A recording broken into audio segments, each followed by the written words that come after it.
Perkenalkan, nama saya Felicia Angeli Agustin dengan NIM 211241209. Mahasiswa dari program Studi Ilmu Komunikasi Fakultas Bisnis dan Ilmu Sosial di Universitas Dian Nusantara.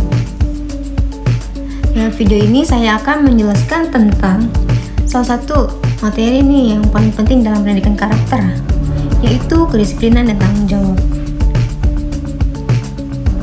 Dua nilai ini bukan hanya penting dalam dunia pendidikan teman-teman, tetapi juga menjadi dasar dalam kehidupan pribadi, sosial, bahkan profesional kita. Seringkali kita menganggap disiplin ini hanya sebatas patuh pada aturan. Padahal disiplin adalah bentuk kecintaan terhadap diri sendiri, karena dengan disiplin kita menata hidup kita agar berjalan lebih terarah. Sementara tanggung jawab ini adalah bentuk kepedulian, yang dimana kepedulian ini atas pilihan kita, keputusan kita, dan tindakan kita. Selanjutnya saya akan membahas terlebih dahulu mengenai pengertian disiplin. Disiplin berasal dari bahasa Latin, yaitu discere, yang berarti belajar.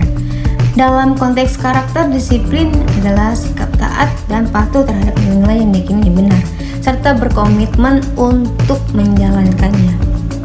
Menurut Siswanto, disiplin adalah sikap menghormati dan menaati peraturan baik tertulis maupun tidak tertulis. Menurut Filippo, disiplin adalah upaya mengordinasikan perilaku mulai hukum dan ganjaran. Selanjutnya, menurut Atmo Sudirjo, memandang disiplin ini sebagai pengendalian diri yang dilakukan secara sadar dan rasional. Selanjutnya saya akan menjelaskan jenis-jenis disiplin. Yang pertama itu ada disiplin preventif, yang dimana disiplin ini untuk mencegah pelanggaran sebelum terjadi. Yang kedua itu ada disiplin korektif, yang dimana disiplin ini untuk memperbaiki kesalahan yang sudah dilakukan. Lalu yang ketiga itu ada disiplin progresif, yang dimana disiplin ini dengan tahapan sanksi untuk pelanggaran yang berulang. Disiplin juga mencakup berbagai bidang, yaitu disiplin diri pribadi, disiplin sosial, hingga disiplin nasional. Semuanya bertujuan membentuk keteraturan dan kestabilan dalam kehidupan bersama. Sekarang saya akan membahas tentang tanggung jawab. Tanggung jawab ini adalah sikap kesediaan menanggung akibat dari keputusan atau tindakan yang kita ambil.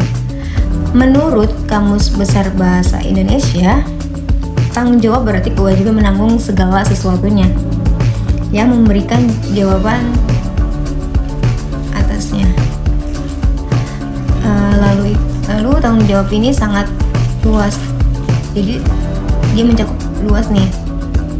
Jadi saya akan jelaskan satu. Yang pertama itu ada tanggung jawab terhadap diri sendiri, yang kedua itu ada tanggung jawab terhadap keluarga, yang ketiga itu ada tanggung jawab terhadap masyarakat, yang keempat itu ada tanggung jawab terhadap bangsa dan negara, dan yang terakhir itu ada tanggung jawab terhadap atau tanggung jawab kepada Tuhan.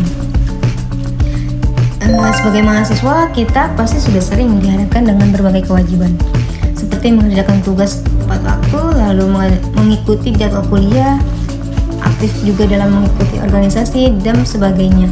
Semua itu harus membutuhkan disiplin dan tanggung jawab. Saya pribadi pernah mengalami masa-masa di mana saya terlalu santai, seperti kayak menunda-nunda tugas saya, terus hingga akhirnya saya merasa tertekan di akhirnya itu. Dari pengalaman itu saya belajar bahwa kedisiplinan dalam waktu itu sangat penting, dan saya mulai membuat jadwal baru untuk belajar, lalu juga menetapkan jam tidur yang teratur dan menyelesaikan tugas jauh sebelum deadline-nya. Dari sisi lain, saya juga belajar tentang tanggung jawab saat dipercaya sebagai panitia di dalam kegiatan kelas di kampus. Ada banyak tantangan, dari koordinasi tim hingga memastikan acara berjalan dengan lancar. Namun, justru dari situ saya menyadari bahwa tanggung jawab membentuk kita menjadi pribadi yang bisa diandalkan dan dapat dipercaya. Tanggung jawab itu bukan hanya menyelesaikan tugas, tetapi juga bersikap jujur, tidak menyalahkan orang lain, dan siap menerima konsekuensi atas keputusan yang kita buat. Dalam ujian nih, misalnya, jika kita tidak belajar dengan baik, lalu mendapatkan nilai yang buruk nih, nilai jelek, itu bukan salah dosennya, tapi itu salah kita. Jadi tapi harus kita bertanggung jawab sendiri karena itu kesalahan kita sendiri. Selanjutnya itu apa saja sih manfaat disiplin dan tanggung jawab? Yang pertama itu disiplin membantu kita mengatur waktu, menumbuhkan keteraturan hidup dan minimalisir stres. Yang kedua itu ada tanggung jawab, membuat kita sadar bahwa setiap tindakan membawa akibat. Orang yang bertanggung jawab cenderung dipercaya, dihormati, dan diberi peran lebih besar. Keduanya sangat penting untuk pembentukan karakter yang unggul dan berintegritas. Tanpa disiplin kita akan mudah goyah, tidak fokus, bahkan kehilangan arah. Tanpa tanggung jawab kita menjadi pribadi yang tidak peduli, lari dari masalah, dan tidak berkembang. Karakter yang disiplin dan bertanggung jawab juga menjadi syarat mutlak dalam dunia kerja. Di kantor juga kita dituntut harus datang tepat waktu dan menyelesaikan pekerjaan sesuai target yang diminta, serta menjaga etika dan integritas dalam bekerja. Tanpa nilai-nilai ini, kita sulit bertahan dalam lingkungan profesional. Sebagai penutup, saya ingin mengajak teman-teman sekalian untuk mulai membentuk diri kita menjadi pribadi yang disiplin dan bertanggung jawab. Mulailah dari hal-hal yang kecil, seperti kita harus membangun pagi agar kita tepat waktu, lalu juga selalu hadir di kelas, di kuliah sesuai jadwalnya. Selanjutnya juga harus mengerjakan tugas tanpa menunda dan harus mengakui kesalahan saat kita bersalah. Ingatlah bahwa semua orang sukses bukanlah mereka yang pintar saja, tapi mereka yang mampu menjaga konsistensi dan komitmen dalam hidupnya. Disiplin dan tanggung jawab bukan sekadar teori, tetapi harus dipraktikkan dan dijadikan gaya hidup. Terima kasih sudah menonton video ini, semoga bermanfaat dan bisa menjadi inspirasi untuk membentuk karakter yang lebih baik dalam diri kita semua. Saya akhiri, wassalamualaikum warahmatullahi wabarakatuh.